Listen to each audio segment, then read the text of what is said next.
প্ৰকৃতিৰ নিয়ম সৌ সিদিনা জন্ম হৈছিলহে কিন্তু তাই আজি গাভৰু হ'ল চাকৰি সূত্ৰে ঘৰলৈ যাব নোৱাৰিলো সেইটো কাৰণে ভাইটিহঁতকে 4 দিনীয়া গা ধোৱাৰ পৰা আৰম্ভ কৰি একদম বিয়া হোৱালৈকে ভিডিঅ' অলপ বনাই মোলৈ পঠাব ক'লো এয়া হৈছে আকৌ 4 দিনীয়া গা ধোৱা দিনাখন কৰাৰ নিয়ম বাইকৰ বিয়া ভাইকটো আকৌ ওচৰৰ পৰা উঠিয়ে নোযোৱা হ'ল মানে আমাৰ টিকলাটোৰ কথা কৈছো চুকৰ সোমোৱা দিনাখনৰ পৰা বোলে সি হেনো বাইকৰ লগতে আছে 14 দিনৰ দিনাখন আজি আকৌ হৈছে মূৰত তেল দিয়া আহোম মানুহ আপোনালোকেতো জানেই আহোমৰ সাজ নহ'লে আকৌ একোৱেই নহয় গতিকে আমাৰ এইফালে বৰমা বৌহঁতে আখৈ ভাজিবলৈ অহা মানুহকেইগৰাকীক সাজৰ লগত খুৱাবৰ কাৰণে মাংসৰ লগত বনাবলৈ পচলা ৰঙালাও আলুগুটি আদি কাটি আছে আখৈ ভজাৰো আকৌ এটা লোকবিশ্বাস আছে গাঁওখনত যিমান ডেকা গাভৰু আছে প্ৰত্যেকৰে নামত আখৈ ভাজে আৰু যাৰ নামত আখৈ বেছিকৈ ফুটে তেওঁ হেনো সোনকালে বিয়া হয় মোৰ নামত বোলে বহুত দেৰি হেনো আখৈ নুফুটাই হৈছিল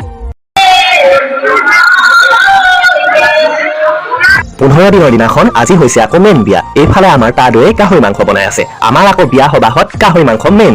কলডিল গাহৰি মাংস আৰু আলুগুটি যাবলৈতো নাপালোৱেই গতিকে মোবাইলতে বিয়াও চালো আৰু গাহৰি মাংসও খালো আজিলৈ ভিডিঅ'টো ইমানতে সামৰণি কৰো আপোনালোকে যিমান পাৰে আমাৰ মাইনাজনীক আশীৰ্বাদ কৰিব দেই আজিলৈ বাই বাই